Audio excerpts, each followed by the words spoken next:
తమలపాకులతో జొన్నపిండి పకోడీ చేస్తున్నానండి. దానికి కావాల్సిన పదార్థాలు తమలపాకులు, జీలకర్ర, పచ్చిమిర్చి, సాల్ట్, కారం, ఆనియన్, కరివేపాకు, జొన్నపిండి, కొంచెం శనగపిండి అండి. సన్నగా చేతితో కట్ చేసుకోవటమేనండి. జొన్నపిండి 1 కప్పు తీస్తున్నానండి. దీనికి 1/2 కప్పు శనగపిండి తీసుకున్నాను. కొంచెం కరివేపాకు వేస్తున్నాను. ఈ కట్ చేసుకున్న తమలపాకులు వేస్తాను. తగినంత సాల్ట్, తగినంత కారం,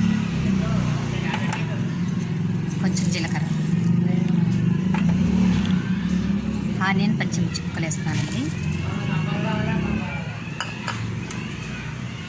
ఇవన్నీ కొన్ని వాటర్ పోసుకొని కలుపుకోవాలండి. పిండిని ఇట్లా లూజ్గా కలిపెట్టుకోవాలండి.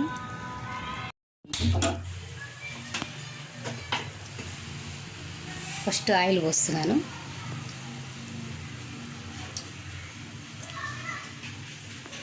కిందండి ఇప్పుడు చిన్న చిన్నగా మనం వేసుకోవట్లేనండి ఆయిల్లో.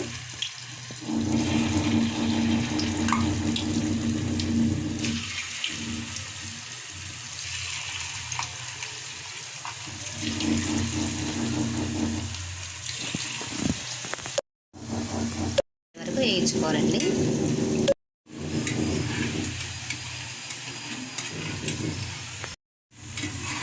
ఇప్పుడు ఈ కలర్లో వస్తే సరిపోద్దండి. ఇప్పుడు వేగిపోయినాయండి. ఒక ప్లేట్లో తీసుకుంటున్నాను.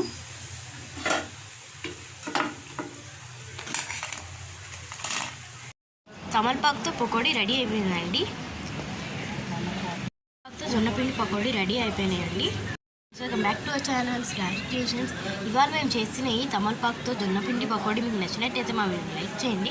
మీరు మా ఛానల్ కొత్తవారైతే మా ఛానల్ సబ్స్క్రైబ్ చేసుకోండి. అలాగే ఈ వీడియోకి ఒక లైక్ కొట్టేయండి.